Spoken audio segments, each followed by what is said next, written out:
Welcome back to today's video, guys. I hope you guys are having a good day, but I'm super excited bro, I'm trying to record. Shh.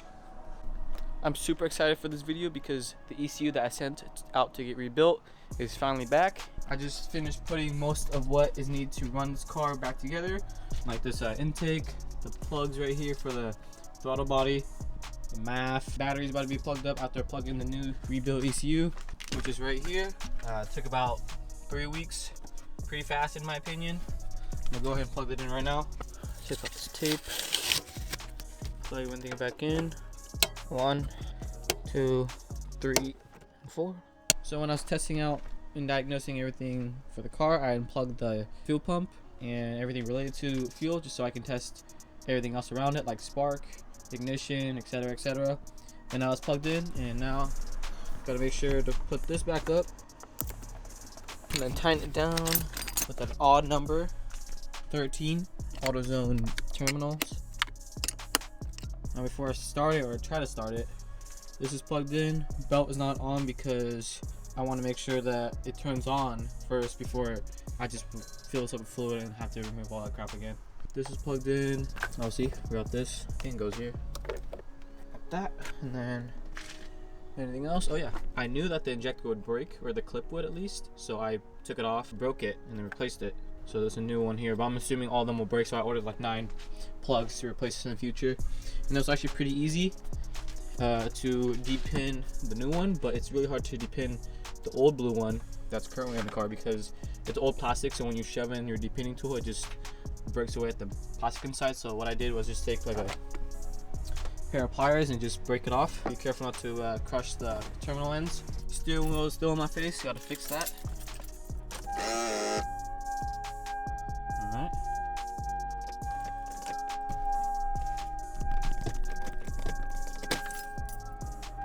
Still has fuel.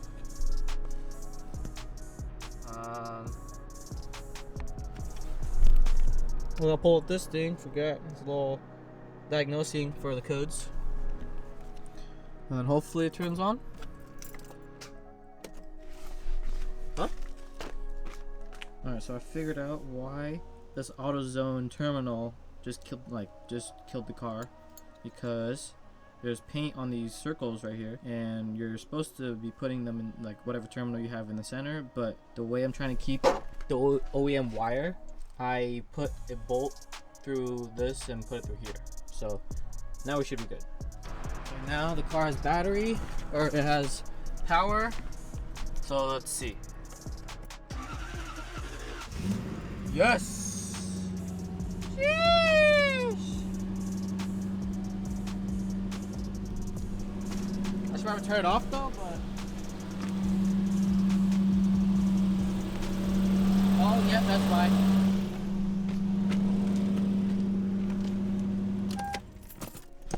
Alright. Well, there you go. Spilling all my coolant. Why is it sizzling? Alright, I'm just gonna go ahead and put everything back together. Radiator and all the hoses, because it's good. It's good. Woo! So here's a little quick update for starts to move under its own power again. Now this hose, when I first took it off, it broke. This piece, I am not sure where this piece went. I'm assuming it goes here because there's a missing hose here, obviously. And that's really it. I guess like a new filter, new cabin filter if this has one. And while it's running, I need to bleed this system, the power steering system, and the cooling system. Alright. I'm trying to bleed the systems for power steering and coolant. You can hear that fatty exhaust leak. Take it for a drive just to make sure everything's good. And I'm still trying to bleed the power steering system, so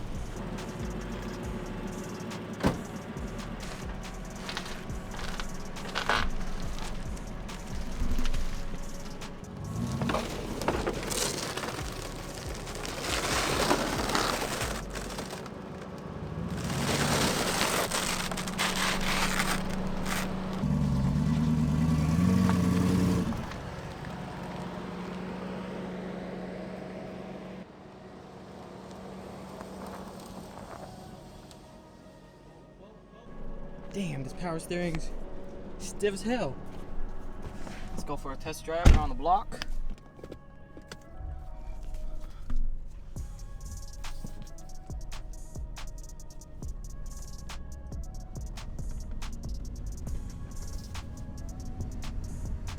Hopefully I'm not too bright, but Captain Mai in a big boat.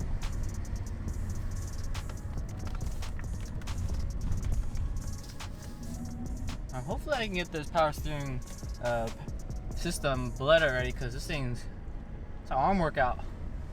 About to make my left hand even with my right one. Alright, I don't think I'm gonna look up a video on how to bleed this power steering. I think you just jack it up from the front, right? And then keep moving the wheels left and right. But we'll see, we'll see. This is exciting news.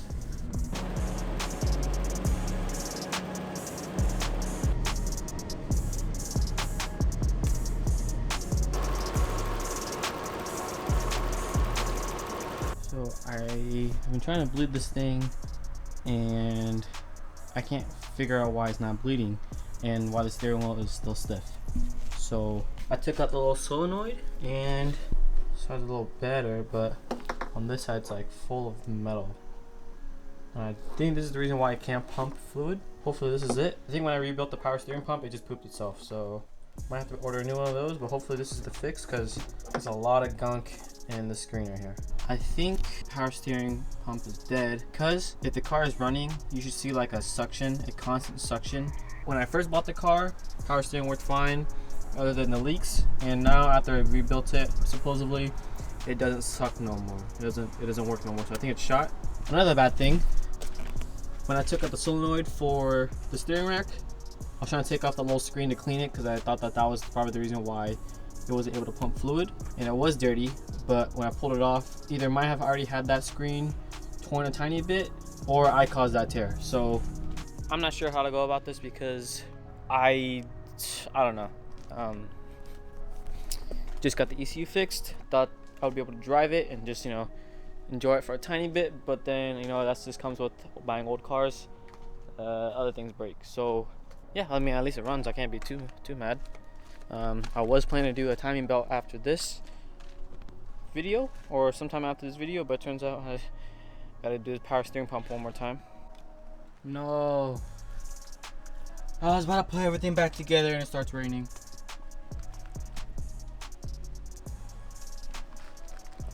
Bruh. Alright, I'm gonna put everything away. Took a little break while I was making the shield. The shield is pretty good. Now, the one that came with the alternator already had a shield, but it was pretty tiny. It only came from, it's only as big as these 4 bolts that are holding on this current shield. So I decided to make it a little bigger with some aluminum. Now, I did make one out of this like window washer fluid bottle. It's kind of flimsy, and I know a lot of people just use like a Clorox bottle, but to me it doesn't seem strong enough to withstand the heat in the bay. Picked up some aluminum sheet from, I don't know, like Home Depot, and cut it down the size, bent it, and made this little shit. And I'm gonna put everything back together, and hopefully this junkyard power steering pump will do some work for a little bit before I get a better one.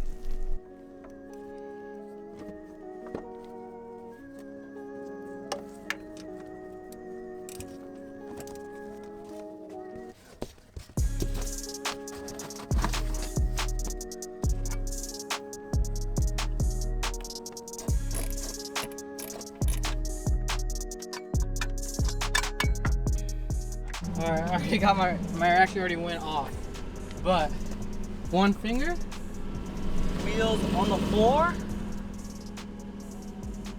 Oh my god. You guys probably can't see me well, but I know this power steering pump won't work for a long time, I should say, knock on wood. But either way, I'm gonna have to tear this thing apart again to do a timing belt, because that timing belt is really cracked.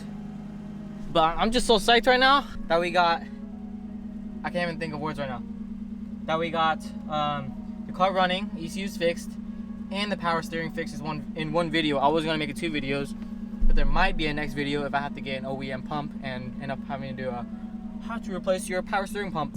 So let's take this for a drive. Oh my god. What the? Oh shit. Oh my god. It works. But that is hilarious that I rebuilt the power steering pump like probably 3 or 4 videos ago. And when I needed it to work, it did not work. So I am psyched. I'm gonna take this for a little rip.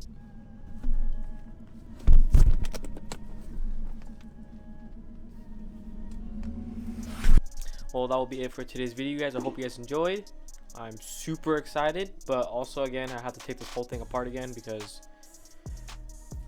a timing belt. After taking apart the front end so many times, you kind of know where all the bolts are, and it's pretty fast. It's just a little bit time consuming, but you know, it's part of the game. But I hope you guys enjoyed the video, and I'll see you guys in the next one.